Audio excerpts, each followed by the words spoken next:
Hi, Richard. Welcome back to Film Threat, to the Film Threat channel here. Hello, Film Threat! Hey, we got a lot to talk about. We're going to start with the reason you're here is you've got a big show on Friday at the Frida Cinema.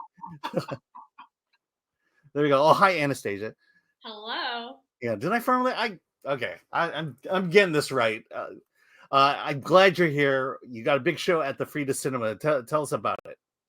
Hey, it's a double bill: Alien Clowns and Geeks and Forbidden Zone Director's Cut. And Anastasia will be doing her Bloody Burlesque with, who's the other burlesque star we have? Honey Bunny. And I've got members of Oingo Boingo tribute band Dead Man's Party and our good friends, the Radioactive Chicken Heads. We're doing a little musical thing as well. So it's going to be a wild pre-show between the two films. We'll do a Q&A after. And they're doing special cocktails, the Bloody Bridget and the Queen Doris. And we recommend you have 2 or 3. Okay, so let's get the details out here. It's Saturday, February 10th at the Frida Cinema in Santa Ana. And what are the times? When should people show up? I think like 7-ish. Okay, and this is we're going into the night with this one, right? Yeah. Well, both features are short. They're like under 90 minutes, but we've got like a wild jam-packed show with wild live entertainment. Oh, awesome. Okay, so give us the brief description of Aliens, Clowns, and Geeks. I know it's the poignant story of an out-of-work actor that wakes up with the key to the universe stuck up his ass, and it thrusts him into this intergalactic battle between the clowns and the aliens. Mm.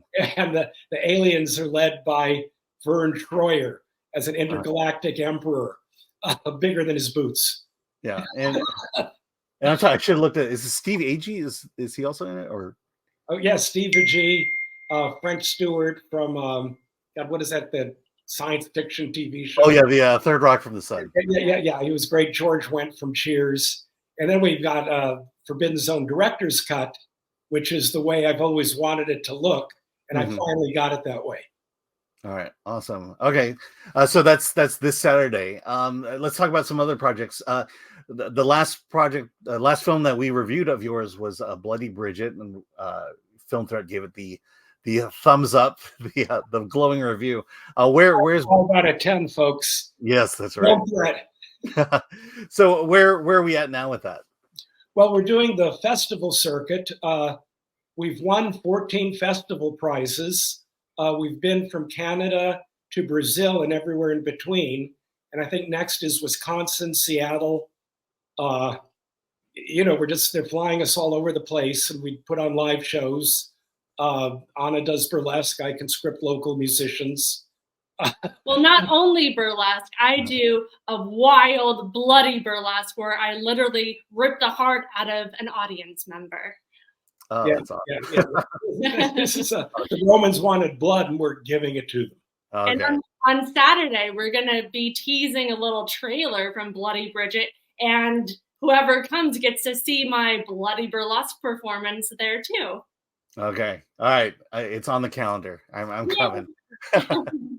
And then, how has Bloody Bridget been doing? Sounds like we're 100% on Rotten Tomatoes. We've won 14 festivals. This was a completely gonzo, pirated, self-financed thing that Anastasia and I did with friends, fans, and family. So we're not pressured to make a deal or jump or whatever. We're just really having fun with it right now. Audiences are loving it. And also, if you're a fan of Richard's cinema, his stories, everything was unadulterated. It's just pure 100% Richard Elfman craziness. Do you find that self-financing is great because you have complete control, but do you find that there's always strings attached when outside money comes in? Yeah, and you're attached to those strings till the end of time, is the way it works. Yeah. So this is no strings, but no safety net either. Yeah. Yeah. No, but you reap the reward as much as you reap the ruin. So. Yeah. It was like after the last one, which, we had great partners, it was complicated. A company went out of business halfway through that was going to be a distributor and half the finance. And then I said, like, can I use the F word? Fuck it. Enough meetings, enough of this, enough of that. Let's just shoot a goddamn film. And we did.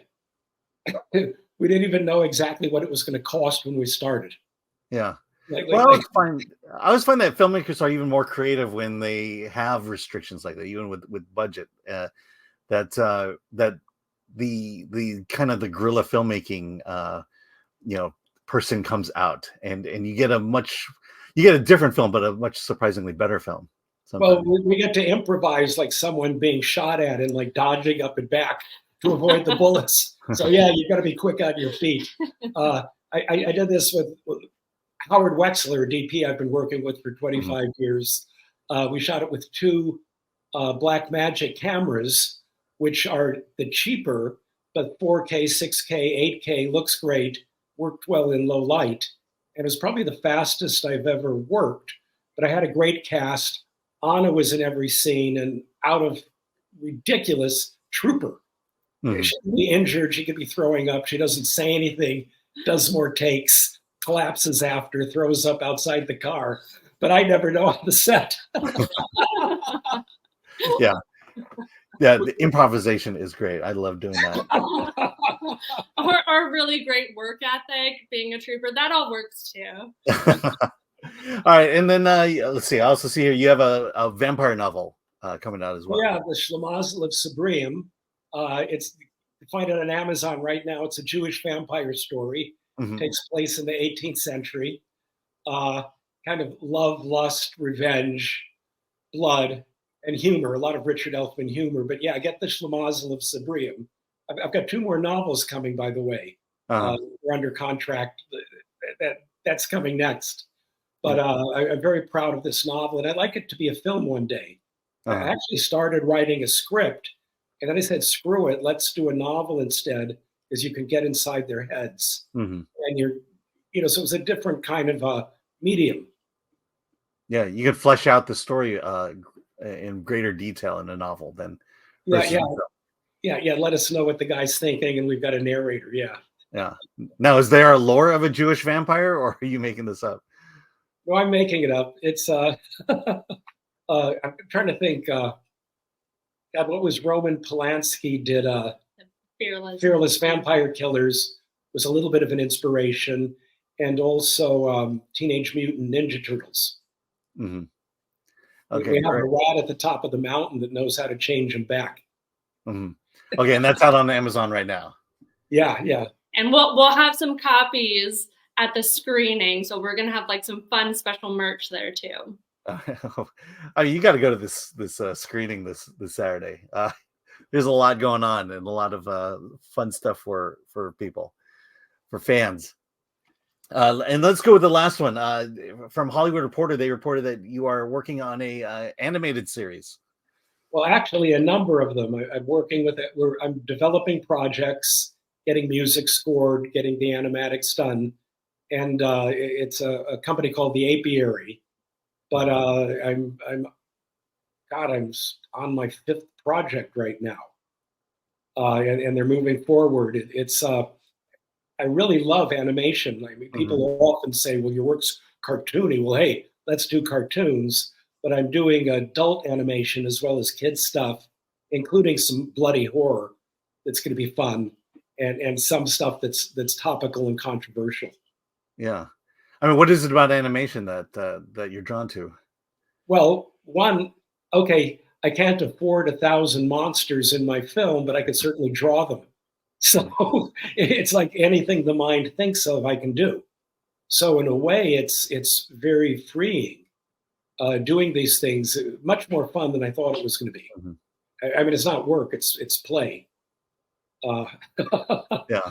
But I'll keep everyone informed as these move along and get closer to actual screen time.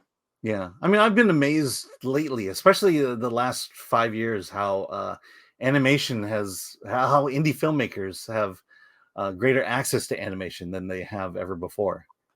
Yeah, and we're working with a company called Starburns. They do Rick and Morty. Mm-hmm. So we've got a great team. My brother Danny's been doing some music. Our bandmate Ego Plum, Ernesto Guerrero, who's Hollywood's top cartoon composer. Right now he's doing a big Warner Brother feature. So these two are doing the music. Oh, amazing. So we're covered. And then I've got friends working on all the animation shows who've been hooking us up with the top artists and everything. All right. Well, let's get a final plug in for tomorrow's show, Saturday's show. Tell us again, what are we in for? Richard Elfman double bill at the Frida Cinema in Santa Ana. It will have a live pre-show with Anastasia doing Bloody Burlesque with some other burlesque stars.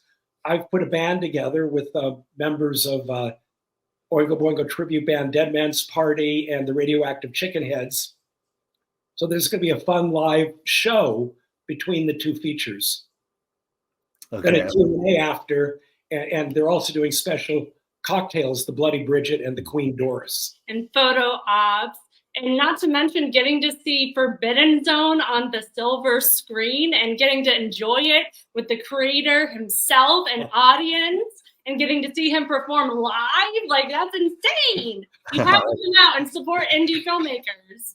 That's awesome. Okay, I'm planning. It's on my calendar, and hell or high water, I want to be there. So thanks a lot for joining us. Hey, thank you for having us, Alan, and we love Film Threat. Yeah. Absolutely. Thank you. We love Film Threat.